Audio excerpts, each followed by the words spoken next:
BJP নেতা দিলীপ ঘোষের স্ত্রী রিঙ্কু মজুমদারের একমাত্র ছেলে সঞ্জয় মজুমদারের রহস্য মৃত্যু সূত্রে খবর মঙ্গলবার সকালে নিউ টাউনের সাপড়চি আবাসনের ই ব্লক ঘর থেকে নিথর দেহ উদ্ধার হয়। প্রথমে নিয়ে যাওয়া হয় নিউ টাউনের বেসরকারি হাসপাতালে, সেখান থেকে বিধাননগর সেবা হাসপাতালে নিয়ে যাওয়া হলে চিকিৎসকরা তাঁকে মৃত বলে ঘোষণা করেছেন।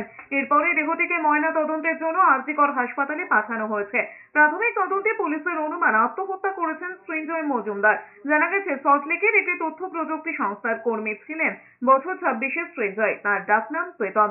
মাসখানেক আগে রিঙ্কু মজুমদার ও দিলীপ ঘোষের বিয়ের সময় সামনে এসেছিল রিঙ্কু মজুমদারের ছেলে সঞ্জয়ের কথাও। সে সময় তিনি জানিয়েছিলেন পরিকল্পিতভাবে ছুটি নিয়ে বেড়াতে যাওয়ার কথা তার। হোটেল ও আনুষঙ্গিক সব বুকিং হয়ে গেছে, সেই কারণে বিয়েতে উপস্থিত থাকতে পারছেন না। কিন্তু সেই সঙ্গেই জানিয়েছিলেন রিঙ্কুর বিয়েতে খুবই খুশি তিনি।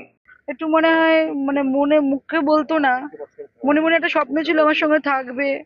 তো আমি বললাম যে দাঁড়া, আমি তোকে নিয়ে আসবো খুব শিগগিরই। বলছে কি তোমার তো ঘর করবে তারপর। আমি বলছি না না, তার আগেই তো ঘর করতে তুই আসবি, তারপরেই ঘর করবো।